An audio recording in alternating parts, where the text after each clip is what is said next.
So once again, good evening, and thank you so much for your patience. And we can start the session now. So uh, when we talk about financial markets, we talk about diversification. There are a lot of such terms which actually weigh on our understanding, and there are a lot of these terminologies which come across.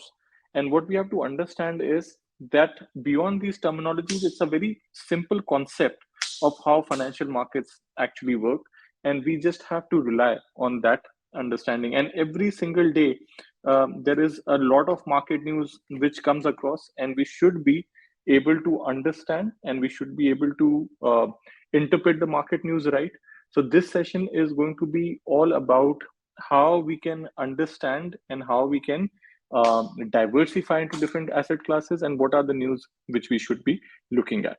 So, as I said, when we talk about investment as a process, or when we talk about investing in financial markets, it requires discipline, it requires understanding, it requires risk assessment, and most important, it requires risk management. And risk management is only possible when we diversify into different asset classes, as we call them. And it's really important. So if you see, there are a lot of businesses, to see some live examples. In the pandemic, we saw sectors like hospitality, tourism and travel, these kind of sectors, they declined. But sectors related to healthcare, related to pharmaceuticals, these sectors, they flourished. A lot of these stocks like Novavax or Pfizer, all of these company stocks started going higher. Which stocks started going down? Boeing, Marriott, or Hilton, or these kind of tourism and hospitality sector, Las Vegas Sands Corp, Disney, for example. All of these companies, they plummeted. Now the idea is, had you been investing only into one asset class, which was stocks, you would have seen a decline. Or had you been only investing into one industry, you could have seen a decline. If you were invested into gold, which during that time the prices went up, skyrocketed to almost 2000, $2050 an ounce. And we saw, because gold is acted, it acts like a safe haven. And whenever there's any sort of uncertainty, we have seen gold prices rising, and exactly what happened in pandemic. So during that time, a lot of investors who diversified into gold, into stocks, into indices, into different kinds cryptocurrencies, that time we saw were going really high. But also crypto, at this point of time, we have started talking about it in terms of asset class. However, I should definitely say here that crypto is without a doubt one of the most dangerous, one of the most volatile asset classes. So please be very careful when you are investing in cryptos or trading in cryptos. Trading in cryptos carry a very high risk. And if you are looking for stable sort of returns, or if you don't want to take too much risk, then crypto is not your asset class, right? Obviously, we have to talk about cryptocurrencies because there is some sort of information which one should get. Otherwise, there is so much information on Instagram and on so many platforms that it just takes a form of noise. So it's always better to talk about something, learn about it, and then understand the risk behind it if you are anytime if you want to trade or invest into it. So there is a way, there's a pattern of investment, and that is called a investment pyramid. And as we know, investment risk pyramid is not something which is new. In today's session, we are going to talk about all these different asset classes which are available for investment, and we are also going to talk about um, how do we diversify, and not just in these asset classes. In terms of strategies, we are also going to speak about the current economic outlook, how it has been. So next 45-50 minutes are going to be about these asset classes and how we can diversify. I'll also show you the live platform where while I'm discussing asset classes with you here, I'll also show you the price of those asset classes on the live platform and how it fluctuates, right? So, and as I said, please continue to ask if you have any sort of questions, anything you want to ask, any questions, please use your chat options to go for it. Now, Investment pyramid. Anytime you meet an investment consultant or a banker, it's like a holy grail of investment. It just tells you that how your investment structure should be. If you see, the very base of the pyramid shows saving accounts, money markets, treasury bills, cash. Basically, what it means is that a part of your money which you want to invest, a part of that investment should be kept in a savings account or should be in a form of short term money market instruments where you can get liquidity. Liquidity is very important. Imagine money which you need urgently. You need the liquidity because if all your money is just invested into mutual funds and real estate, it's not going to be very liquid. If you have to liquidate your mutual fund or if you have to sell your property, it's going to take some time. And that is why liquidity is something which is really important. If you anytime need liquid cash, you should always be able to generate it. And that's why when you keep your money into savings account, into treasury bills, into money market funds, which are very short term and they save your money, basically you can keep your money there, because a lot of people, they put money in bank accounts not because they are seeking returns. They keep the money in the bank accounts because they feel safe, secure. Today you could keep your money into ADCB in spite of the fact that you're not going to get a very big interest rate, but you still keep it because at the end of the day the idea is not to generate a very heavy return on it, or if you're not getting that return, you don't want to withdraw your investment because you know that world can go upside down, but my money in the bank is safe. Now obviously banks also carry the risk of liquidation, but then this is what our mindset has always been, right? That if I keep my money in the bank, it is safe and protected. So you should keep your money in the bank, and that's the base of your investment, right? Because what pandemic taught us, that all of us, we need an emergency fund. I talk to all my investors, to all my clients, and they are the ones who tell me that, see, after 2020 we have become very careful. We keep an emergency fund just in case, if our business doesn't work, if our jobs get affected, if there is a lockdown again, then we need that sort of emergency fund. They're also trying to learn some extra skills which they can use to earn extra income. And then, I mean, anybody who I know in my circle, after 2020 they became very conscious and they started learning new things. If somebody works in a bank, also started learning how to cook food. Somebody is a chef, also started learning how to invest. So the new skills and an emergency fund is what we learned from pandemic, and that definitely we should have.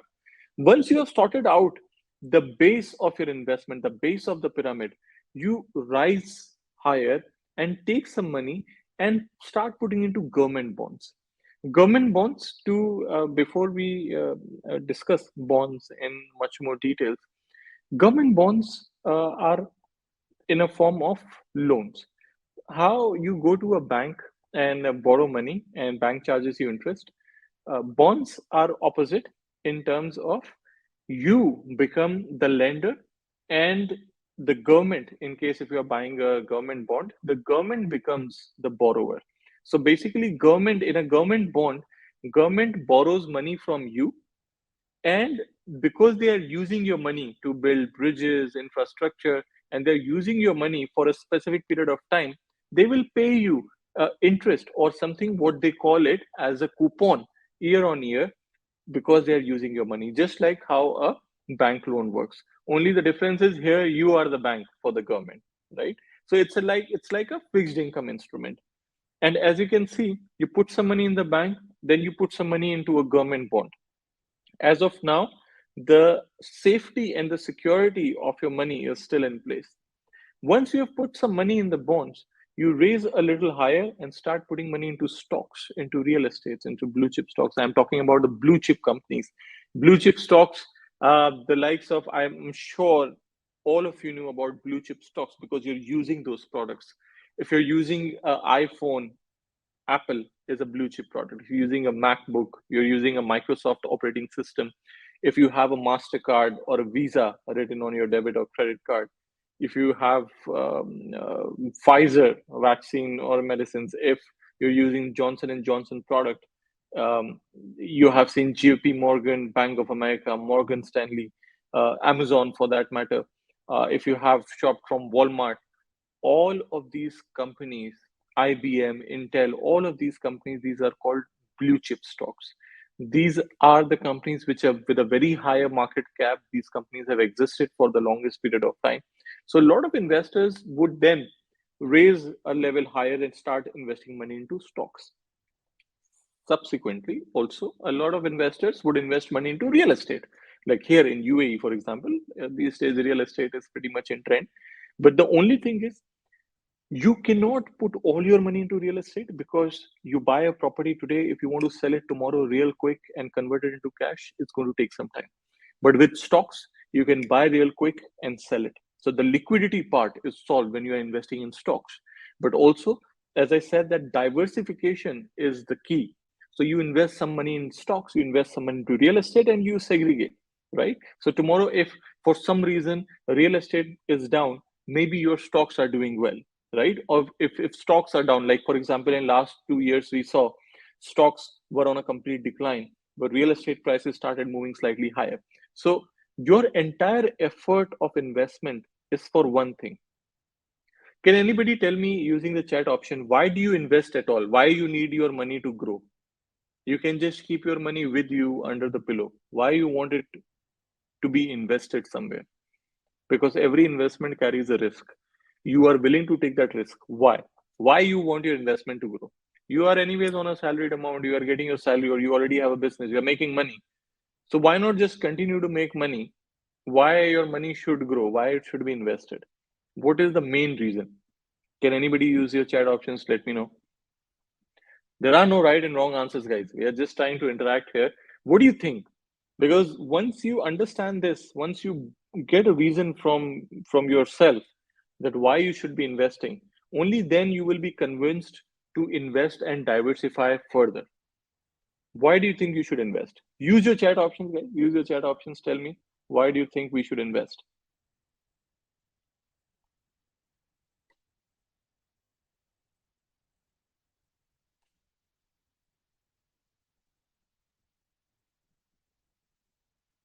Okay, right, right.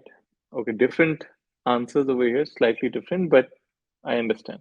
I think there are a lot of, so okay, so some people said uh, because we don't want to work throughout our life, we want to retire early, so we want our money to grow. Fair enough. As I said, there are no right and wrong answers. It's your reason. As long as you are convinced with your reason. So fair enough. If you don't want to work till 60, you want to retire early, so you want to invest somewhere where you get better returns, and you have a target number in mind. And I think it's only fair that everybody should have that target number. Some people said that we want to invest because we want our money to grow. Okay, fair enough. Everybody wants their money to grow. And okay, so here somebody just said that because everything is getting expensive, so we need to pay for that. In technical terms, which is called inflation, right? Everything starts getting expensive. Now, inflation doesn't stop. Year on year, inflation continues. Just take an example. If you have 100 dirhams with you, 5 years ago, same 100 dirhams would be able to get a lot more of a product as compared to today, because things get expensive. Think about, if anybody is from India over here, think about INR. If 100 rupees, 500 rupees was a very big amount 12 years ago, but now it's nothing. The currency is the same, the denomination is the same. What has changed is the value. The value has changed and the value depreciates. So we have to understand that the money which is not invested, which is kept with us in our pockets, is not yielding any return, and the value of that money continues to depreciate. So you need to invest so that you can beat inflation, you can generate the value which beats up the inflation. So when you invest into, say, for example, real estate or a stock, stocks are companies. Companies make products. So when inflation starts happening and when the cost of raw materials starts going up, companies pass that cost of raw materials to the consumer. So when you buy a product, you pay for that product, and the revenue of the company increases and the stock value of the company increases. So if you're invested into that stock, you are paying more for the product, but also you are invested into the same company. So the share price of that stock goes up and your investment goes up. So basically, the value of your money gets protected. So if the inflation is in US, for example, 4% currently, but 1 year ago it was around 9%, which means your if a dollar depreciates by 9%, then what will be the value of your currency, right? So that is something which we have to understand. Inflation, if you see dollar versus rupee, rupee was valued 30 or 35 against dollar back in 1980s and 90s, and currently it's around 80. So if you see over a period of years, rupee has only become weaker. If you see euro, for example, euro against dollar was 1.9, and now it has come down. Recently, it went down below 1, and now it's around 1.09. So currencies, they depreciate, and that's why we need to protect the value of currencies. We need to invest into something so that our money can grow and give us at least a rate which is better than inflation, right? And then after you invested into real estate, you have invested into blue chips, you are left with speculative trading, futures, options, a lot of risky trading which happens, trading with leverage, which can yield higher returns, but also carries a very high risk. So, of course, to do trading and to invest in commodities or trade in commodities or in options, it requires understanding of these products. And that is the reason that why you need financial consultants who can explain you that what are the risks and rewards and how you basically trade these products. But as you can see, that investment or that trading part is the tip of the pyramid, which means it comes at the end. Unless you have your base, your foundations clear, unless you have some kept some money for your savings account, unless you have kept some money into fixed income, unless you have kept some money into stocks and real estate, do not jump directly into trading, because trading is very high risk. From this bottom of the pyramid to the tip, the returns might increase, but risk also increases, right? So you have to understand that I am only going to reach to that tip once I have my foundation clear, because trading is risky. Trading with leverage is risky. If you're not careful, you can lose all your capital. Every investment is risky, just like every business is risky. There are two sides of investment, one is profit and loss, and there is no way that anybody can guarantee you any sort of income. There is no such thing as a guaranteed income. Even if you put your money in a bank and they are giving you a fixed deposit return, if the bank becomes insolvent, then you will not get that return. So there is nothing guaranteed in life. Even when you get out of the house, try to cross a road, it's not a guarantee that you're going to make it safe. That's why what you do, you look left, you look right, and when it is safe, you cross the road. And that's how world works. That's how the investment world also works. To give you an idea what kind of asset classes I'm talking about in this. So one asset class, any form of asset class, when we talk about asset class, is a group of instruments clubbed together. It's so when I say asset class of commodities, commodities are natural resources, anything which comes from the earth. So I'm talking about oil, I'm talking about natural gas, I'm talking about rice, wheat, sugar, coffee, um, gold, silver, aluminium, zinc, lead, nickel. So there are metal commodities, there are energy or fuel based commodities, there are agriculture based commodities. So commodities becomes one asset class with different products into it, but becomes one asset class because all these instruments, they have one common feature, right? So they become one asset class. If I say euro, pound, dollar, yen, right? All of this. So, which are these? What are these? If you see from the slide, can anybody reply on the chat option? If I say euro, pound, dollar, yen, Swiss franc, which asset class this should be? Try to use your chat options. Look at my slide. Can you find that asset class?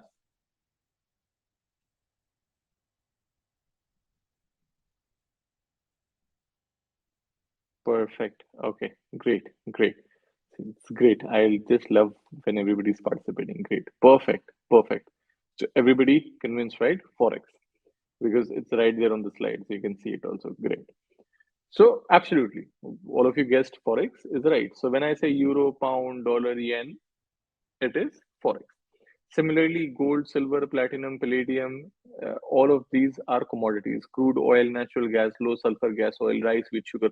You'll be surprised to see that how people invest so much and they trade so much into these commodities. To just give you an idea, starting with stocks.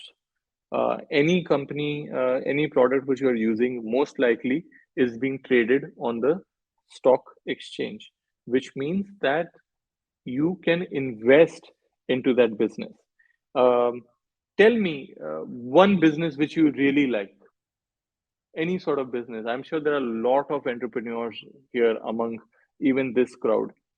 What is the business you feel that I wish I could invest into this? Tell me, guys. Tell me which business you feel absolutely that, you know what, I wish I could invest into this business. Think about it. Could be anything. Could be anything. Just write your answer. As I said, there is no right and wrong over here. Tell me, which business you think you could, you would want to invest into, or you always feel that, you know what, I wish I could invest into that business.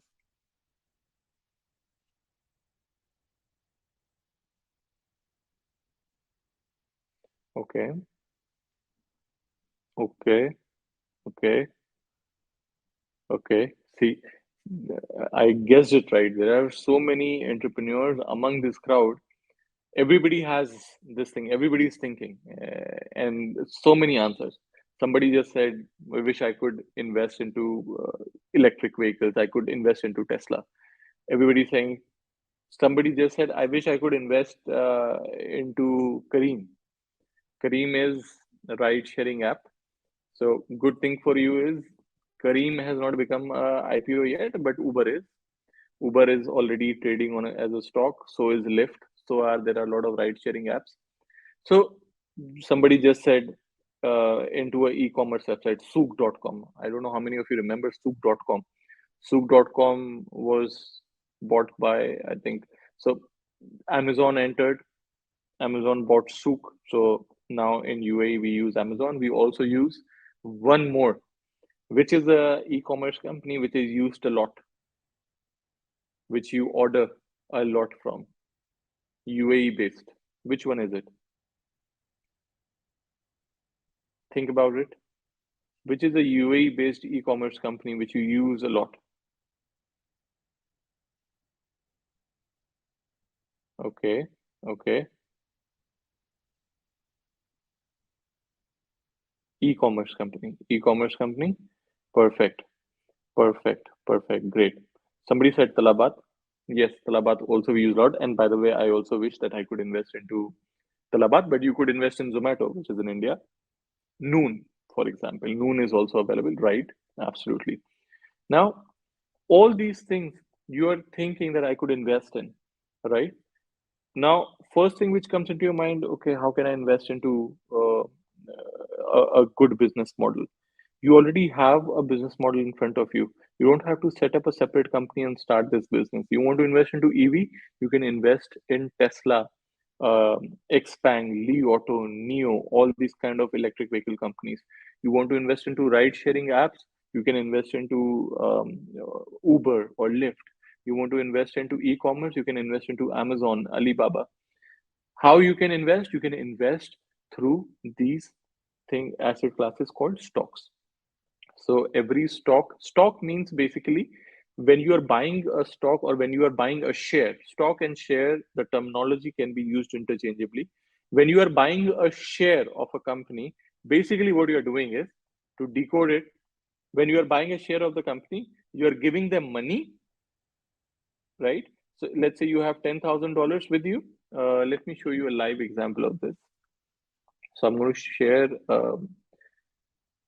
a live screen with you, which will show you the platform, a live platform where you can see the prices of these shares. I hope everybody can see this. So let's take Apple for example. Everybody knows Apple. Now, if you see here, this shows Apple by 177.7. So the price of Apple share, this is called share price, which means if I write one share in the units, one share of Apple is equal to $177. If I want to invest $10,000, I write amount at $10,000 and number of shares means 56. One share, if I want to invest $177, I will buy one share of the company. If I want to invest $10,000 shares, I will have to buy 56 shares of the company. How do I calculate it? Because one share is 177, 10 shares will be equal to how much? $1,700. 100 shares will be equal to $17,000. 100 multiplied by 177. So the value of one share or one quantity of Apple is $177. So Apple tells you that if you want to buy at least one share of my company, you have to give me $177. If you want to buy 10 shares of my company, 10 parts of my company, you have to give $1,700 to me. And how do you make profit? If you buy one share at 177 and if it goes up to $180, you are making $3 per share.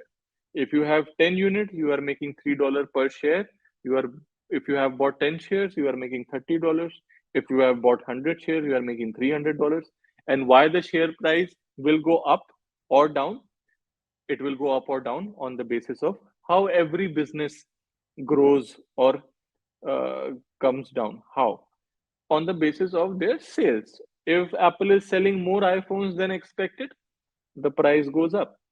If Apple is selling less iPhones and their products are not being sold, the share price will drop because people will start getting rid of that investment if it is not doing well. So there will be a massive selling which will bring prices down. Exactly how shares work, right? So to make you understand, stocks is one asset class which you can always invest into, followed by commodities. As we know that a lot of traders are out there which invest into gold, which invest into oil, silver, platinum. To show you live on the platform how this actually would look: products, commodities, and as you can see, all of these are commodities. So you can see here gold, for example. Currently, gold prices have dropped to 1916. You'll be surprised how crazy gold moves every day. The highest today gold has reached is $1,933, and the lowest today it has gone down to 1,914. From last 1 week, we have seen gold prices ranging around 1960 to 1940, but this is a new low which we have seen today. For those who have not seen gold prices in the international markets, in Dubai, gold is priced in dirhams, 220, 230 dirhams for a 24 karat gold, depending on whatever the price. But in international market, when you have to buy, sell gold, the price appears in dollars. As you can see here, $1,916 for 1 ounce of gold. 1 ounce is around 31 grams. So you are buying 1 ounce of gold at $1,916. If you have to buy gold today, 10 ounces, you write 10 ounces and you will see the value of gold $19,160, right? So this is commodities. If you see here at the same time, in also gold, you can also see crude oil. Crude oil is also something which a lot of traders do, and crude oil actually is like a geopolitical commodity. It moves on a lot of news. See right here. So let's say crude oil. See, today it has gone up around $83 per barrel. So if you want to buy 100 barrels, $8,300 worth oil. So if you see today, oil prices have moved higher. Look at the current increase. Look at this. If you see the last 10 or 20 days, look at this. See how they have been trending higher, just like this, right? Looks like a upside trend for the oil prices at this moment. Just look at this. And it was pretty much in the range. If you see this, again, nothing too specific, but if you see, oil prices have been ranging somewhere around these levels in last few days, but looks like that range has been broken, and after that, a trend has been going higher. Something which is very common, and we see all these trends, and everybody can see this. This is not something which is very no rocket science. It's just the movement of the prices. Anybody can just look at it. So these kind of commodities are also traded a lot. And when we see why, and now you know that you can invest into companies. Now you can also invest into commodities in the form of crude oil, natural gas, soybean, wheat, corn, gold, silver, platinum. And very soon I'm going to show you a real glance of how you can diversify your investments real quick. Next is forex currencies.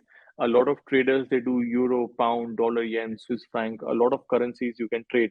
Currencies, please make sure if you are looking for investment in currencies, it's slightly on a riskier side because currencies, they move wildly day on day on literally every news, whether it is labor data, inflation data, manufacturing services. So there is a possibility that when you invest into a currency for a longer time, and if the currency starts going down, it might stay there for longer periods, depending on political shift or any sort of significant shift in the economy. So be very careful. Currencies are mostly traded on day basis. Long-term investment in currency should be avoided.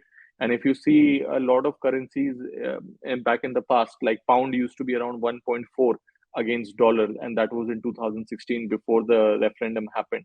And after Brexit referendum, pound crashed, and it has never gone back to those levels. So anybody who entered during that time, thinking it's a long-term investment, it's been 7 years. It will have been a really longer term, and pound has not gone back. But in those 7 years, inflation has not stopped. So currencies are very volatile. Again, the daily trading volume in currencies is around 6.5 trillion. So you should be very careful while you are trading in currencies. Always put stop losses, followed by something called share baskets. Share baskets, it works like a fund. So how normally in a fund, all these investors, they put all their savings together, and then that pool of savings which is clubbed together is invested into different things, right? So share baskets are similar. It's like you're investing into a basket of companies, but those baskets are made out of a theme. So for example, uh, I say artificial intelligence. So you can actually invest into a basket which has uh, artificial intelligence or robotics based companies put. So when you are investing into that basket, your money automatically is distributed into several companies which are related to artificial intelligence. If I say a social media basket, I want to invest into social media basket. So you invest into a basket which comprises of those companies which are connected to social media. When I say connected to social media, I mean Facebook, Twitter, which is now called X, and Pinterest, LinkedIn, for example, all of this. So social media basket contains those. So the benefit is that you don't get to invest in just one company. By investing into a basket, you invest into a bit of everything. Disadvantage, when you are investing into a specific theme, if that theme is going out of trend, then your investments might get affected. So if AI and robotics have picked up real good, you see stocks like Nvidia, IBM, Intel, the stocks have skyrocketed, right? Especially Nvidia. So if you were invested into artificial intelligence basket few months ago, you would have seen the surge in the prices. So that is something which you can always do. That is something which is very easily available on a lot of platforms, and you can diversify it. And next, bonds. As I said, bonds are like fixed income instruments. Uh, friends, there are a lot of different bonds. There are a lot of different complexities to these products. But as we are doing initial session, I want to just make you understand a very special feature about all the asset classes. Like for shares, these are businesses which you can invest in, and you can do it buy and sell real quick. There's no lock-in periods. You can buy a stock right now, sell it the very next second if you get a profit. I talked about forex as currencies. You can do trading in currencies day on day, and the movement in currencies comes from daily economic indicators like manufacturing index, GDP data of companies or countries, sorry, GDP data of countries, labor data of countries. And we are more than happy, by the way, to sit with you one on one and explain all these asset classes in much detail and go back years and years ago to explain it to you that how these asset classes have moved back in the past. So bonds, as I said, these are fixed income instrument. Is just like uh, giving a loan to someone. So when I say that you can buy a government bond, which means you can lend money to a government. Like if you're buying US government bond, which is called treasury bond, so you are basically giving a loan to the US government, and they give you a bond certificate and they write that this gentleman has given me this much money and I will repay this amount after 5 years or 6 years. And until then, I'm using this money for which I will pay them a coupon, which is a rate of interest uh, of say 5% every year. So for those people who are very closer to the retirement or who have a very low risk appetite, for them, bonds are kind of a go-to investment. Plus, in last 2 years, bonds have become very favorable because central bank has increased the interest rates. So a lot of investors have started inclining towards bonds because they're getting good coupons. And when compared with stocks and when compared the risk which is taken, bonds have turned out to be much more favorable instruments. So yeah, bond is also one way you can diversify, right? Next, as I said, because crypto has become a sensation in last so many years. It's been 2000 since 2008 when Bitcoin was created, and now it's 2023. So let's face it, it's been more than 12, 13 years, and people have been talking about cryptocurrency. So we are just putting them into an asset class, but we should understand that the few features of this asset class, it's really um, something which you should understand. Cryptos are very volatile. They are very volatile. They fluctuate a lot. They are unregulated. Nobody regulates cryptos at this moment. They are not backed by any asset, right? And again, there are no compensation or there are no schemes, there are no regulations which can protect you from a loss of cryptocurrency. So be very careful when you put your money into these e-wallets. I mean, I'm not going to take names, but there are a lot of e-wallets which allow you to hold cryptocurrencies and do a transaction on cryptocurrencies. Be very careful because if something happens to those wallets, there is no regulator or protector which can bring that back. So a lot of there are ways that you can trade in cryptos. You can do it using CFDs or derivatives through different online trading platforms, and that way you can still bet on the price difference. But you can buy and sell cryptocurrencies, and you can always look at the prices. So that way you don't have to put your cryptos into a wallet. So you are away from that risk that this particular wallet or this particular exchange will get impacted. So there are different ways of trading in cryptos. As I said, that we can always sit and discuss one on one and understand that how it happens. Now, coming to the point, how do we diversify and why diversification is needed? First of all, diversification is of different forms. You should do a geographical diversification. You should do sector wise diversification, and there are different forms in which you can diversify, and that's really important to do because your money invested into one asset class is always exposed to that risk that if something happens to that asset class, then there is nothing you can do, right? You just hold on to your investment and wait.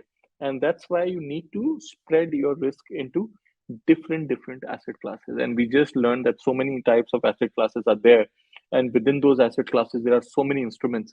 Within commodities, there is agricultural based commodities, rice, wheat, sugar, coffee. There are energy based commodities, oil, natural gas, low sulfur gas oil. There is metal based commodities, gold, silver, platinum, palladium, copper.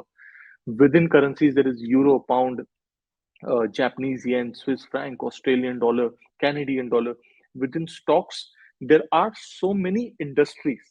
So today, when I say um, I want to invest into businesses, right? So businesses are from different industries. There is a IT sector, which has companies like Amazon, Microsoft, Nvidia, Intel, IBM, AMD, right? Then there is another industry which is called healthcare, which will have hospitals, which have those companies which are creating medical equipments. Then there is pharmaceuticals like Pfizer, Novavax, right? Then there is consumer utility. There are companies like Walmart or Johnson and Johnson. Then there are companies like financial services, JP Morgan, Bank of America, Morgan Stanley, Citibank, for example, Wells Fargo. Then there are companies which are related to fintech or digital payment like MasterCard or Visa, PayPal. Then there are companies which are into the industry of, let's say, energy, ExxonMobil, Chevron, British Petroleum, ENI, and other sort of energy companies. Then there will be companies into chemical and mining sector. There will be companies into um, construction. There will be companies which will be into different forms of industries, telecom, for example, Vodafone, Verizon. So all these industries, luxury sector, Michael Kors, Louis Vuitton. So all of these sectors we are talking about, from merchandise of Adidas to automobiles of Ford, Volkswagens, and Toyotas. You have so much you can diversify into, right? Now, if you open your eyes and you see that, okay, I have just been trading in gold and I have not focused on this. How are these businesses doing? There are so many businesses, right? So there are so many industries you can look at. So diversification is done asset wise, it is also done industry wise, it is also done geographically. Don't just invest into all your money into US stocks or Indian stocks or Russian stocks or just into UK stocks or Chinese stocks. A mix of it would work much better. Some money into US, some money into China, some money into UK, some money into India, some money into different parts of the world, some money to European. A lot of you don't know this. European stocks have excellent dividend yields. Dividend is the income which you get from a stock, and it's a part of the profit which is distributed by the companies for its shareholders. So there are a lot of dividend-based stocks you can. So yeah, diversification can also be done on the basis of fixed income stocks and volatile stocks, or what we call them value versus growth. Value stocks are like Coca-Cola, Johnson and Johnson, which do not move in a very wild or in a very volatile way, and they give you a fixed dividend. What is the dividend? A part of the profit company makes, a part of that profit, those companies distribute to their shareholders. So it's an income which you receive on your trading account. Uh, that is called dividend. Like, for example, Coca-Cola declares $2.50 dividend every year, approximate. So if you have 1,000 shares of Coca-Cola, by the end of the year, if you continue holding on to that stock for 1 year, you will receive around $2,500 as a dividend, minus the capital appreciation or depreciation if it happens, if the stock price goes up and down. So your money should be diversified into stocks which gives you good dividends versus stocks which are growth stocks like Amazon, Tesla, Facebook. Like, these are the companies which do not give you dividends, but they move. So it depends what's your risk appetite. Are you an aggressive investor or you need a balanced approach? So the depending on your risk appetite, your value investment should be higher or your growth investment should be higher. That you decide. And obviously, please take consideration what your risk managers, what your financial consultants say, because that is something which is really important. Take the opinion of your financial consultants, and they should definitely help you out. So, moving on real quick, just to tell you what has been going on um, uh, this year, because there has been a lot of movement, and again, we always have to think outside the box. We have to identify a lot of investment strategies, and I'm going to share a few of them with you. If you can just stay for another 15 minutes, I'm going to share some strategies with you, some ways how you can diversify. Please make sure that these are just for information purposes only. If you wish to take a trade or invest into these asset classes, please talk to your risk managers, talk to your financial consultants first before you invest. This is not a recommendation, this is just for your information. Please go through the information, and if you are willing to invest, talk to your consultants first before you take the step, right? This is just for information, so please see it like an informative draft. Now, to tell you more about why we are talking about diversification, because currently the global economy, as we see it, it has seen a lot of diverging patterns. So, if you see the American consumer strength, it still remains strong, but China's recovery, it has not been as robust as it was expected, because China was under quarantine for the longest time. So we have seen American consumer strength is there, but China's recovery not that great. So a lot of economists on the Wall Street, they have predicted possibly that central bank might pause the rate hikes in the future in September, because inflation has started coming down off lately. We saw, because recent data, what we saw there is an inflation data tomorrow as well, so keep a watch for that. And we have seen that there has been a modest consumer spending, wage pressures have reduced, and possibly a lot of analysts are expecting that central bank by the end of December will be done with all the rate hikes. So that is one thing. China's economic growth has actually fallen short of target, so that is a concern. Yes, China's, if we see the retail sales, they have grown up by 3%, which again, this month is good, but if we compare it from the previous month, it has slightly decreased. So this is actually a concern, because China faces a lot of economic concerns as well, because their inflation is still flat, 0% year on year, and this has been the lowest. Producers inflation also has reduced down a lot.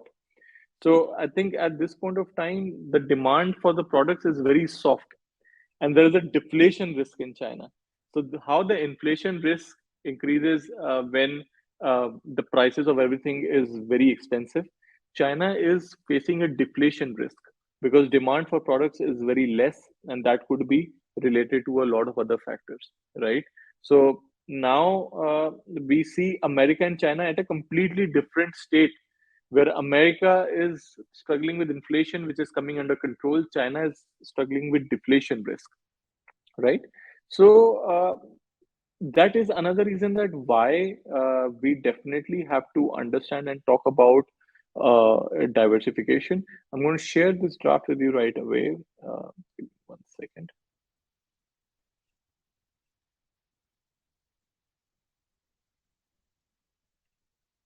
Right, screen.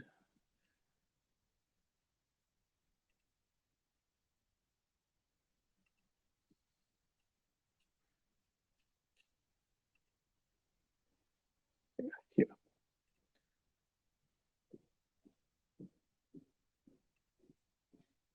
So I hope everybody can see this. So when we talk about diversification, guys, diversification, as I said, it's geographically, and there's a lot of diversification which comes across in terms of strategy. There are so many strategies, and this is again a very, very long PDF, and I'm more than happy to sit one-on-one with you to understand, but I'm just going to give you a glimpse of how you can diversify into this. See, there are a lot of strategy-based trades what we do, and one of that strategy is called uh, seasonality analysis, and also a ladder investment approach. Now, I'm going to show you seasonality pattern first, because that is something which a lot of people have done before.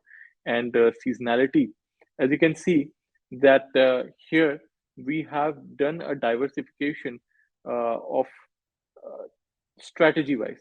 We put normally some investment to growth stocks, right? In a ladder form of investment. I'll explain you what a ladder form of investment is. Then we do some arbitrage trades, some bonds, some seasonality patterns. So even within strategies, you can diversify much. What are these strategies? I'll give you a few examples. You want to understand more than happy. Please arrange a one-on-one session, and I'll discuss one-on-one strategies also. So this is let's start with a growth portfolio first, and then we'll follow the seasonality. So one way, this is a growth portfolio, which means a lot of these companies, they don't give you dividends, but they are very volatile. And these are the companies which are expected to show earnings in the future. A lot of these companies, most of them are tech. A lot of them belong to cybersecurity. Some of them belong to EV infrastructure. So, in some form of ways, there is a technology involved, and that's why we are calling them growth stocks. So, as you can see, the idea is that you don't invest into all these stocks at once. Whatever money you are expecting that you have to invest, first only put 30% of that amount in the said stocks right here. Again, guys, this is just for information purposes only. Don't have to invest right away. Please talk to your financial consultants or talk to us before you invest any amount in this. This is just for information. Now, why we divide this into phases? Because since the beginning of the year till now, Tech stocks, most of them have already shown a growth of more than 30%. So if you invest all your money right now into this portfolio, probably if it starts coming down, you will not have enough investment to invest anywhere else. So what we suggest normally to all the clients, by assessing their risk, that rather than putting all your money at once, you do a ladder portfolio where you divide your money into a percentage chunks. 30% phase one, when you enter with some quantity. Once the stock drops to a certain level, you enter into phase two where you buy more using 35% of your investment, and then remaining 35 should be phase three if the stock has fallen down more. This is called a ladder portfolio, as you keep buying every time a stock steps down. So if you see this right here, this is a perfect way to show you that if this is a $2 million portfolio, of course, amount can be up to you. So a $2 million portfolio, 30%, which is 600,000, invested into these stocks, first entry. Let's take Ultragenyx Pharmaceutical, the very first company, current market price 43.5. And if it comes down to 39, is when you go for phase two, buy more. If it goes to 37, phase three, buy more. Again, these levels are seen from a support point of view, that most of the time price touches these levels, bounce back. So using a lot of fundamentals and technicals, these levels have been prepared. Again, guys, as I said, this is just for your understanding that how you diversify. So a part of your investment is into these growth stocks, okay, which are technology based companies. Now a part of your investment can be into those companies which are not growth, which are value, like Coca-Cola, Verizon, McDonald's. These kind of companies will give you a good dividend also, which is a fixed income for you. But also there will always be a risk of the stock movement. Like if you buy McDonald's stock, if the stock depreciates, then you will have a capital loss.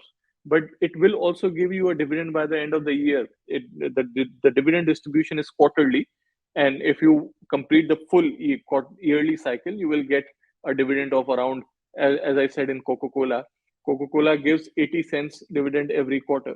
So you remain invested in Coca-Cola for 1 year, you will get 80, 80, 80, 80 for three quarters and or 4 quarters, and you will get that amount. So always see a diversification from growth and value perspective. Growth portfolio, I just showed it to you, right? As you can see that phase one, when you invest 30%, this 30% can be invested equally into all 10 stocks. Phase two, 35%, that 35% can be invested equally into 10 stocks, just like that, right?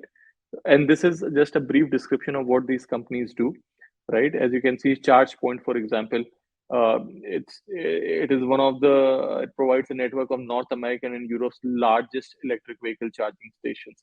And there's a lot of fundamental research what we have done about these portfolios. Another very good strategy which we should be looking at, these are all the stocks. Very quick, out of the 4 diversification ways, I'm showing you 2 important ones. Pair trades is something which we have to sit and discuss in much more detail to make you understand how the long and short works. But let me quickly jump to the seasonality pattern. Now, seasonality pattern is done by analyzing the returns of a specific commodity or a specific stock years over years. So look at this. I will give you 1 minute to see this chart properly. If you see on the top left corner, from 2003 to 2023, last 20 years of analysis, month on month analysis of the commodity cotton, right? Look at this chart. And if you look at this chart, the very first column, January, then February, March, April, May, June, the greens and red are the positive or negative returns for that particular month. If you see in this particular report, I'm trying to find it. Look at the last month of December, right here. Last month of December in 2004 had a negative return of 0.2% cotton, and then all the way 2016 had a negative return of 1.3%. 2018 had a negative return of 8.5%, and then 2020 2 had a negative return of 1.4%.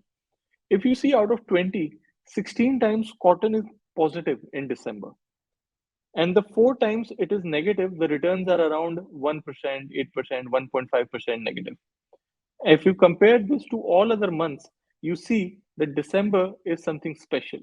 Now, to look at the fundamentals of this, December has been positive for commodity in 16 out of last 20 years because cotton gained an average of 4% in August with a maximum gain of 23% and a maximum loss of 8.5%. Sorry, that's not August, that's December. The United States, India, and China are responsible for producing over 65% of the world's cotton. Now, reduced output from these countries can lead to scarcity and increased cotton prices. So, as you can see, US, India, and China, they produce 65% of the world's cotton. As the supply reduces, output reduces from these countries, it can lead to the increase in cotton prices. Now, this is where it gets important. Cotton requires long, frost free periods and plenty of sunshine. It prefers warm and humid climates. December is the winter season in US and weather across the US is blowing dry to cold, stressing crops and harvest. In anticipation of the winter freeze, damaging and impacting the supply. Price often go up in the month of December. Furthermore, in India, export demand from neighboring countries and winter season demand in the domestic market is increased usually in November, December, which helps cotton prices to trade on a positive note during winter seasons. Now, this opens a whole different chapter for your investment. Is there a risk? Yes. As we can see that 16 out of 20 times it has been positive, 4 times it has been negative. But that's what investment is all about. You have to do your research. You have to consult experts who can create that research for you. Until now, you never thought of investing in cotton, but now you see that, okay, possibility in the month of November, December, I can invest into cotton prices, right? And there's a fundamental reason for it. The supply mostly comes from US, India, and China. And as November, December is freezing for all these countries, we see a reduced output will increase to the price. And that is the reason why in last 20 years, majority of the time cotton has been positive. So this is one way. And seasonality is just on, it's not just on one commodity. If you see, look at raw sugar, for example, right? Raw sugar, look at the month of September. Again, last 20 years, 16 out of 20 times, we have seen the sugar is positive during September. 4 times we have seen negative returns. And if you see this, Brazil is the world's largest producer of sugar in the world, followed by India. US is the biggest consumer of sugar in the world. Sugarcane requires same strong sunshine, either heavy seasonal rainfall or plentiful supplies of water for its growth. So sugarcane is planted twice yearly in Brazil in winter, August to September, and in summers, February to April, in very moist soil. There is not much supply in September month, which pushes the prices of raw sugar higher, right? Because they are planted twice yearly in Brazil in winter, August to September. So there is no much supply because the plantation happens during these months, right? So if you see the September, the raw sugar prices are higher. So in December, we see cotton prices going up. In September, we see mostly sugar prices going up, and then followed by rice. If you see right here, look at November, similar. 16 out of 20 times, again, we have seen rice prices going higher in November.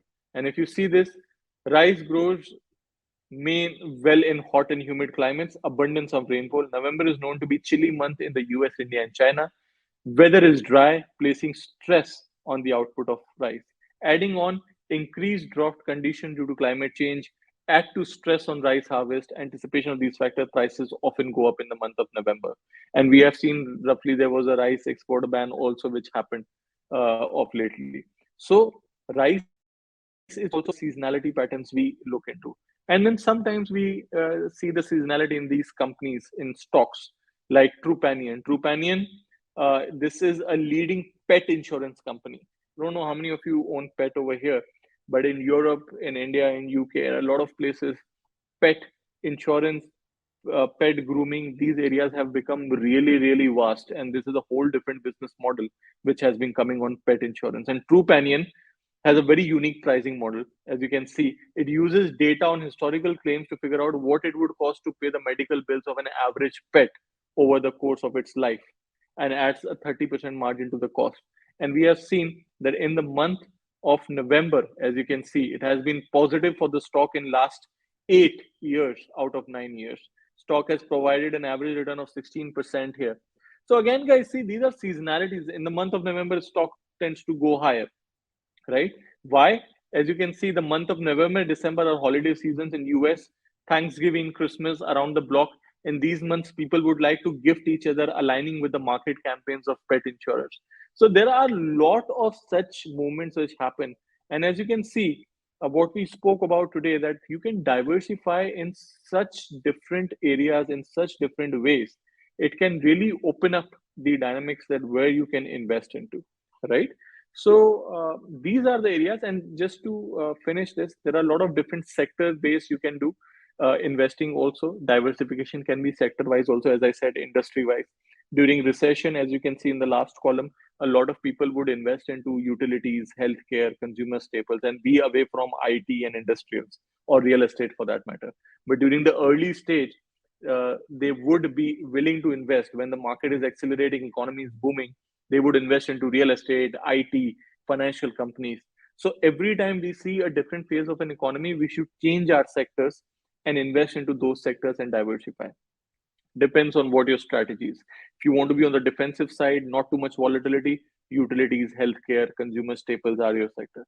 If you're looking for opportunistic sort of a strategy, you are looking into ITs and financial and luxury stocks, right? Similarly, we come back to the point where diversification is really important, and how you effectively diversify is through different geographies, through different industries, through different strategies. I just showed you seasonality and ladder portfolios to begin with. There are a lot of pair trading strategies. There are a lot of bond based strategies. You can also create a ladder in a bond based portfolio, right? There are a few questions I would like to answer right here. I think a lot of you have already asked. Um, can we discuss these strategies one on one? Definitely, we can. Definitely, we can. You can just talk to your RMs who have sent you these invites, and let's face a one on one call. And most importantly, I would always suggest come to our office for a cup of coffee. Treat this like a second home. We are located in Emar Square, and a lot of clients, they would just come sit here and understand. So if you want to discuss, you want a training or on any sort of strategy, we have a big training room here. We can sit and teach you how this is done. Um, are these sessions done free of cost? Yes, there are no charges applied to it. This is just knowledge, and as I said, that this we are sharing this for information purposes. So if you want to come and understand how this platform works and how do we diversify, definitely it's free of cost at the moment. Can we also use the platform? Uh, yeah, you can use the platform. Um, I mean, you don't have to. There is a demo account which can be provided to you, so definitely you can use the platform. How can I use a live account? Live account, it basically is the account opening. You can talk to your RMs for that to just reiterate the process.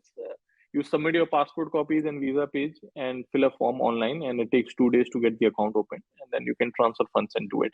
If you want to do live trading, if you just want to do a demo account, demo trades, demos are also available for you. Just talk to your RMs and they will be able to provide you a demo account. How often these webinars happen? This happens every week. This happens every week, and we come up with different topics, with new topics. So if you like the webinar, please review us on Google. We are Century Financial. We are available on Google reviews. So if you really like the session, you can go. If you want, if you have any feedback, you can please send us reviews on Google, and we'll definitely try to improve. Most of these reviews, they encourage us a lot. So definitely. And as I said, that we are available for one-on-one sessions. So I think a lot of you, mostly these questions were there. Will you be able to explain pair trading also later on? Yes, as I said, for pair trading, we have to understand long, short. We have to understand it's not a very complicated strategy, but then it's better if we sit one-on-one or do a very separate session one day or a week on pair trading. I think that's a whole different topic. But yeah, that can be done. What else I can do seasonalities on? So as you see that mostly they are done on agricultural commodities because agricultural commodities move a lot on seasonality. But you can also do seasonality on indices.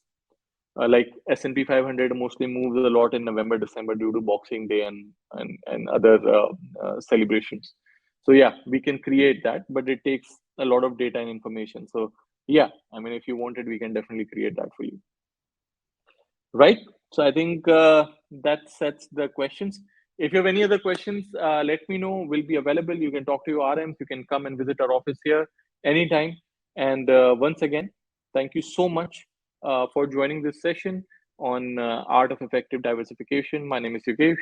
We'll see you next week with a different topic. And I hope that you continue to trade, you continue to ask more and more questions, continue to invest. Please remember this: the biggest risk in investment is the risk of not investing. If you're not investing, you're definitely losing your value of money. If you're investing, you may be losing value in money. But if you are not investing, you are definitely losing. So better try to diversify, try to get the best out of investments, talk to your consultants, talk to your risk experts, and they will definitely help you out. So let us know if we can be of any help. You have a good night. My name is Yogesh. Thank you so much for attending this session, and we'll see you next week with a different topic.